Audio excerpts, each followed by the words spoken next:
We first started our business in a one-bedroom flat. Not even a one-bedroom. It was just a HK. So I used to keep samples of microgreens in bowls in every stall.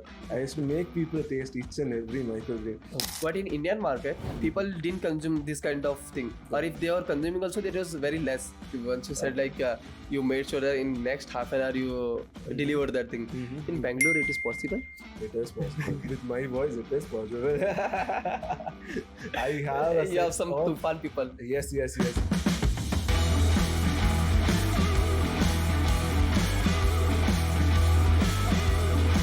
Hi guys, this is Akshay and you're watching the Startup Tales, where we bring the inspiring stories from the world of entrepreneurship. So today we have the founder of Earthly Farms, Mahesh Babu sir with us, who's going to explain what is this microgreens business, what are the challenges, as well as how to start your own lifestyle business of microgreens and have an income of minimum 2 lakh rupees from your flat itself.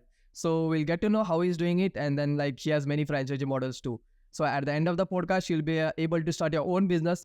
So we'll get back to Mahesh sir, and can you just brief us what is microgreens and what is this business all about? Sure. Yeah. And first of all, thank you for having me here. Microgreens is an amazing business to have. So microgreens is a stage actually.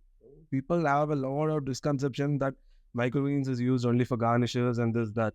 But then microgreens, to tell the sole concept of it, is it's a stage of a plant wherein seeds sprout, microgreen stage, baby plant, and then the normal mature plant and vegetable goes on.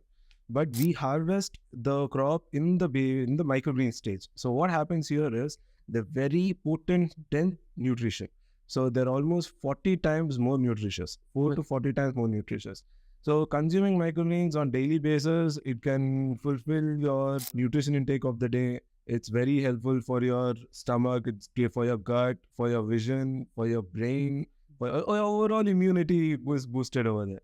And I still get a lot of questions when people compare microgreens to vegetables. Yeah. So what happens over there is, see, vegetables has the vitamins, but then microgreens has much more than that.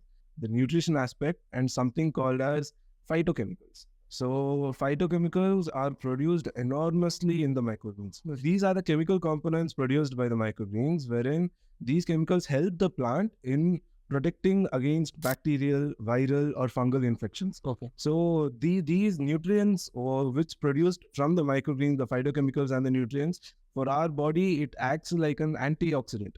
So wherein it has the ability to protect our cells too. So can you tell me how big is this business and what's the TAM of this business?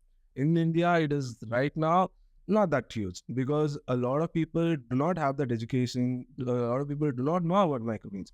When I started my business, it was around 21. Like 8 months, we were just doing routines of stalls, educating people. So I used to keep samples of microgreens in bowls in every stall.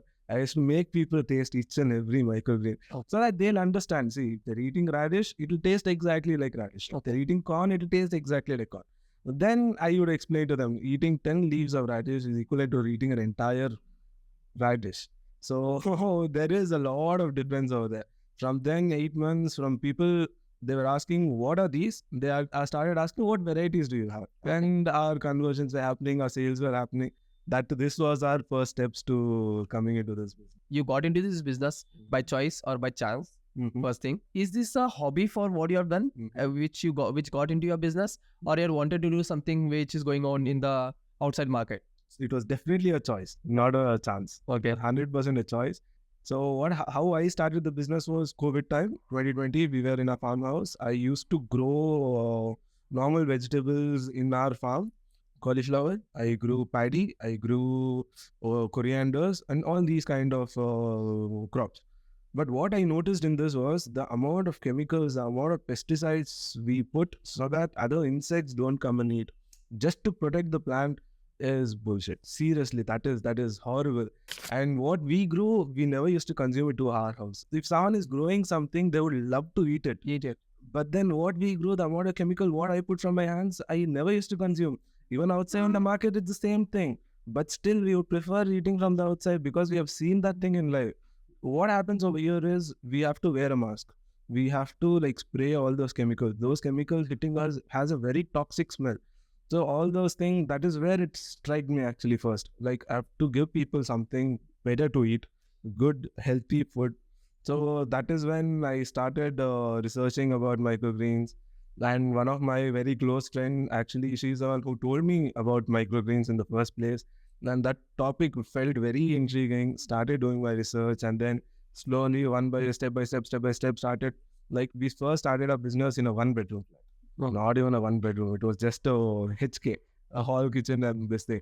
So we just had one stand, and for past 6 to 7 months, we did research on each and every variety. We grew close to 50 varieties of vegetables. As microgreen stagers, we faced a lot of challenges. Yeah. So you just mentioned like you have done some research and one of your friend told you about this microgreens, and then have you done any official studies or some course for the agri tech or microgreens part, or you have learned on your own? I've just done my BVM. So I'm a pass out from Peset University. But then what all is happening with my business with the microgreens is all self-taught. I have not done a course, but then I'm actually coming up with a course to give it to people. Because we have done researches in depth wherein we know each and everything about each and every seed, each and every molecules, components, each and everything. So there's a very huge research done by Cleveland Clinic. So these people have put out an impressive research papers online wherein they talk in depth about all the microgreens, the health benefits of it, how they improve your thinking aspect, how they decrease the diabetes, get the blood sugars and BP, and even your aging this thing. So there are few diseases like Alzheimer's. Yeah, you were just talking about the radish example, which you have given just 10 grams of 10 leaves or 10 grams of radish microgreens if you eat. It is same like equivalent to eating a full radish kind of thing. So I want to know just thing, when you talk about microgreens, right? They are a stage of the plant life. Okay, early stage of a complete plant. Okay, exactly. So as the plant grows, okay, does the nutrients content of it reduces or how it is? Exactly. So that is what happens. So as the plant grows from stage to stage, the nutrition, what is there in that microgreen leaf get diversified. So it goes to the leaves, it goes to the stems, it goes to the branches. So that is where the nutrient dense is diversifying. But over here in the microgreen stage, it's all nutrition. It's compact, built-in nutrition. So for example, you see these first two leaves. These leaves are used only for photosynthesis purpose. These two leaves. These two leaves are called cotyledons. And the inside over here, these are the actual true leaves of the plant. The inside, what you see over here are the actual leaves. So those will come out. And these two leaves are used for the photosynthesis purpose. But in Indian market, people didn't consume this kind of thing. Or if they are consuming also, it was very less. Okay. I would tell the first thing is COVID. COVID was a hard reality check for everyone, wherein people were like changing their habits, going into health. Health became the main priority over there. Yeah, that's as simple as that. But then what happens over here is people don't know about microgreens. That is where we are coming in. We are trying to educate them. We are trying to tell them how much nutrition is there, how much benefits are there in these. And one more aspect is microgreens are a little bit pretty expensive. See, for example, there are people who can get, for example, radish. You can get 1 kg of radish for 30 rupees. But then over here, 50 grams of radish, we are selling at 99 rupees. Okay. There's a huge gap in the price aspect of it. So not everyone will prefer consuming microgreens. In abroad, it's a different story over there. But in India, we know how it is. So can you tell me stage by stage, right from the soil which you choose and right from the base which you select? Okay. Tell me how the process is of microgreens. To grow microgreens, one tray should be completely sealed, and the top tray should have holes in them. So what happens over here is the bottom tray is the water, and the top tray is filled in with cocopeat. We don't use anything else, no manure, no nutrition, no nothing, only cocopeat. We just need a medium to keep water in it. That is all we want. So, and what happens is we sow the seeds on the cocopeat. We have right now somewhere near 15 varieties of microgreens in full functional running, but we have already grown 50. The market is not ready for it. So that's why we are just stuck to the basic 15 now. But here and there, we'll be introducing one more. And then over there, what happens is we sow the seeds, and on the seeds, we put another tray, and we put weight on it. Why weight is because over here it's a tray. Yeah. In those trays, you're being filling a lot of seeds. Seeds which germinate will tend to go or its roots on top. So we don't want that to happen. So if we are putting weight on it, it will hit the weight and again go back into the soil. Yeah. So that the germination aspect of it is taken care completely. So this stage is called the weight stage. And over here, it's somewhere near 3 to 4 days, depending on the variety. And then what happens is we remove the weight, everything just germinated. We put a tray ulta. So we dark it out, complete dark out to this thing. Why did we do this dark out? And see, these microgreens are still very tiny. We won't be able to consume them. We can't harvest them. We can't eat them. So we stretch it out a little. So when we dark it out, the plants will stretch themselves in search of light. So yeah, they'll stretch. So when we have chosen the perfect height or how many days it has to be to stretch so that it will be convenient for the people to eat, convenient for us to sell it also. And then till that is depending on the variety, another 2 to 3 days. So we after this stage is called the dark out stage. First stage is done, wait, and there's the second stage. And then comes light. So after that only, these leaves, everything over here will be yellow. It won't be green. And after these 5 to 6 days of cycle, when you're putting into the light, the 1 or 2 days after that only it becomes green. So that is where this helps in the photosynthesis process. So how is that you harvest and like how many days of cycle it takes? Okay, from seeding, from sowing the seed to complete harvesting part. See, for that I can give you a few examples. It differs from the vegetable to vegetable. Yeah. For radish, it's somewhere near 6 to 7 days. For broccoli, it's somewhere near 12 to 13 days. And for sunflower, it's again 6 to 7. And for mustard, it's 8 to 9. So it depends on the variety. So from seed to the harvest, it takes 9 to 12 days. So basically, on an average, you can tell somewhere near 9 to 21 days. 21 days. Of coriander and all, it has to go on. And even amaranth. Amaranth, the longer you leave it, the much better the taste, stronger this thing it'll be. So it depends on the vegetable, what we are growing. How do you harvest it? You just pluck it or you cut with the scissor? So harvest part, what happens is we chop it in knives. So we just hold a bunch of microgreens, we cut them out. Our knives are very sharp because it's just tiny stems what we are cutting. So we cut them and we store them in boxes. So once after we have harvested them, they will last easily for, depending on the variety again, they'll last somewhere near 5 to 7 days. Okay. So 1 week. 1 week is all we give the people. And batches what go out from us is harvest and deliver. Okay. We don't store it too much. So only when there's too much production, we store them. That's it. If not, we harvest immediately and we send it to the people so that they'll have that fresh microgreens to consume. If not, what's the point? Our quality will differentiate over. This is a radish thing, red radish.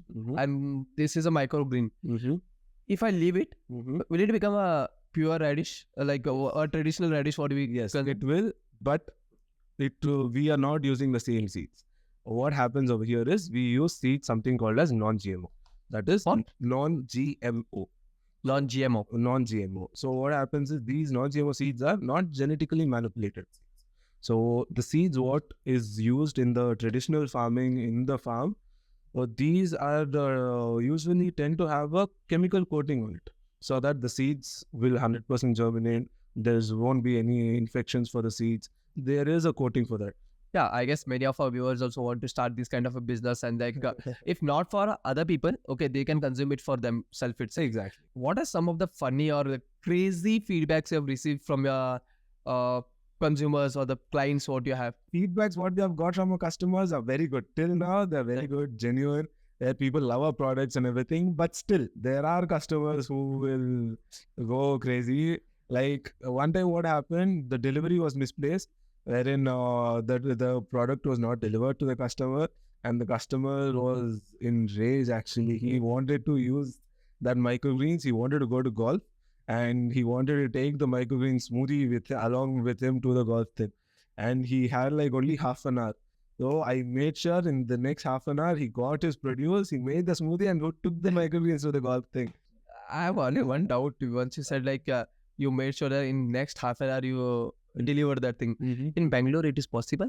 It is possible. With my voice, it is possible. You have some fun people. Yes. So I have around 8 delivery people who are like who work with me right now. And then I have another agency also who works with me for delivery. So I build the subscription-based model wherein every Mondays we send microgreens, 100 grams of microgreens to people's house, customers' house.